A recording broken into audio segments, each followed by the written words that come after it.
This is one of the first steps I've wanted to take in a long time. Even though she looks this rough and is this rough, there's some important things I want to point out. I still have the T56 Magnum along with the Ford 8.8 rear end. The entire drivetrain's done up to this point. Funny enough, the clutch from this car actually went into the Corvette because they're both GM products, but that's going to change because that clutch kind of sucked. We're missing an engine, and as many of you may have known, about a couple months ago, I was attempting to weld the floor. My very first time with stainless, and dear God, thankfully I started on this car, not on that one. Drivetrain's good, body, we're going to end up wrapping it. With understanding what it takes to get this engine together and apart and back together again, I'm super excited to work on this one. I'd say 2/3 of it is the original parts, the parts I need. These are the irons. These are the irons that I bought many years ago and they were lost infamously. So I need to replace this one with that one. It needs machine work, and then we have this housing as well. So I've got a large part of that engine. But this is my commitment to another one of my projects. Well, the Rotor occasionally makes me want to pull my hair out with some of the intense amount of engineering that's required with that car.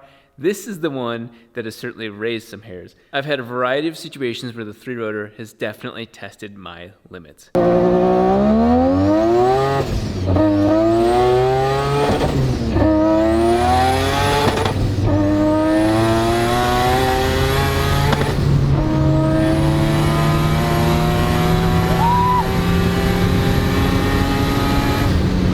If I didn't have keeps in my life, this is what my hairline would look like. Nothing.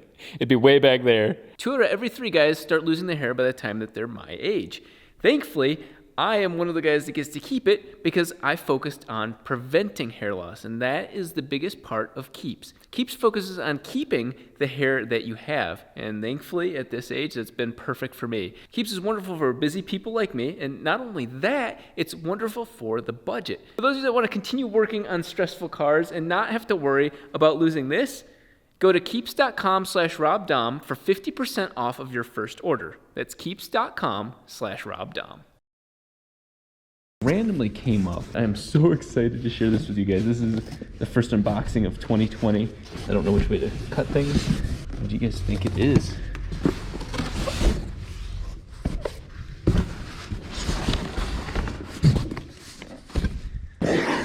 My commitment for 2020 is to get everything that I have in the shop to running. This is one of the first steps I've wanted to take in a long time, and John from Goopy has been a huge part of this. You see anything slightly different about these? Is there anything that catches your attention about these? First thing is they are. Look at that.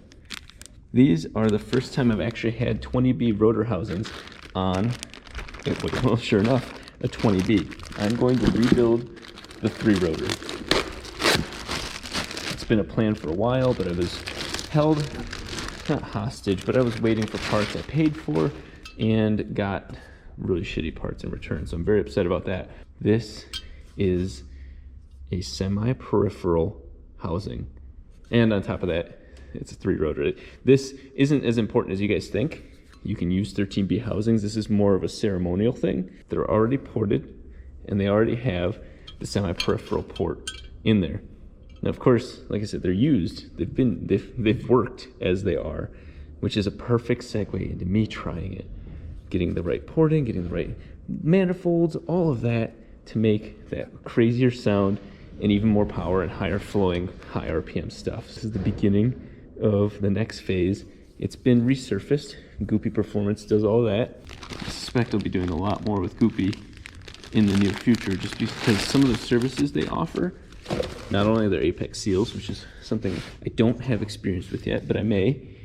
They're Apex seals, but they also have a service where they re-chrome the inside of these. These have not been re-chromed. They've just been taken down and they're still within tolerance. I'm really curious. I'm gonna send my old 3-rotor housings back to John and see what they say and see if they can be repaired.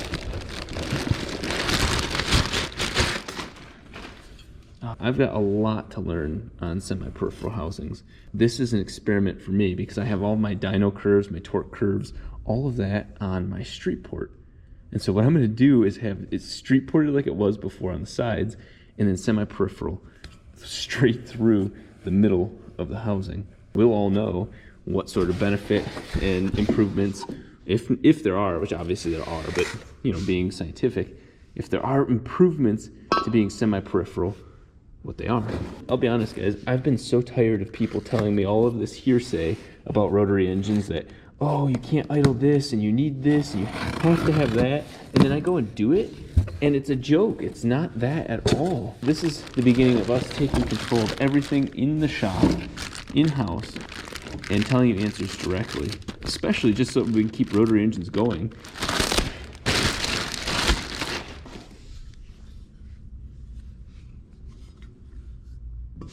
Uno, dos, tres.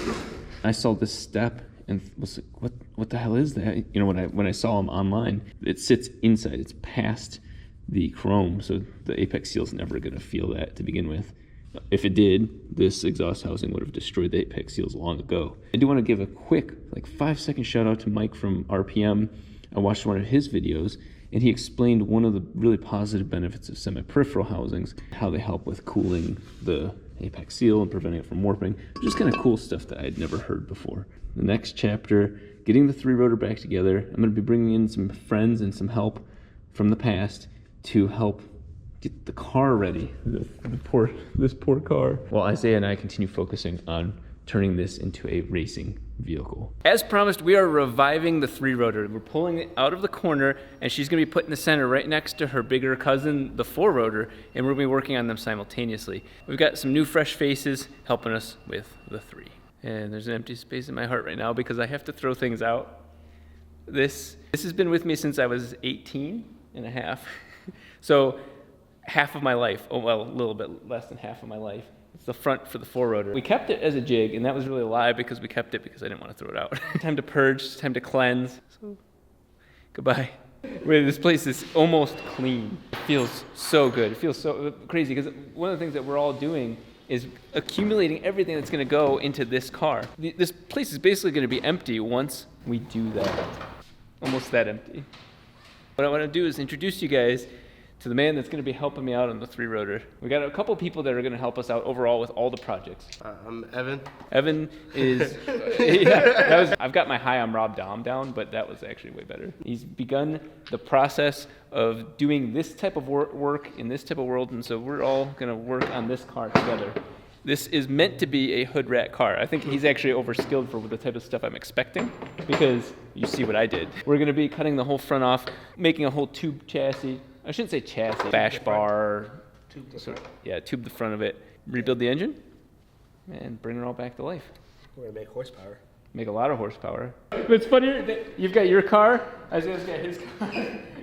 It's like a race.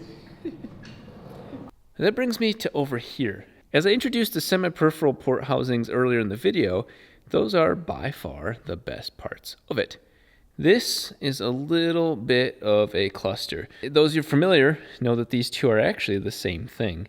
That's called the fat iron, and it's fat because it's definitely not that thin like the traditional irons. It's what makes the 20B the odd shape, where it's like rotor, rotor, fat, and then rotor. The eccentric shaft also accommodates for that. This is the one that's been in my engine, I'll move these out of the way, for many years. It's done a wonderful job, and it is not the part that broke.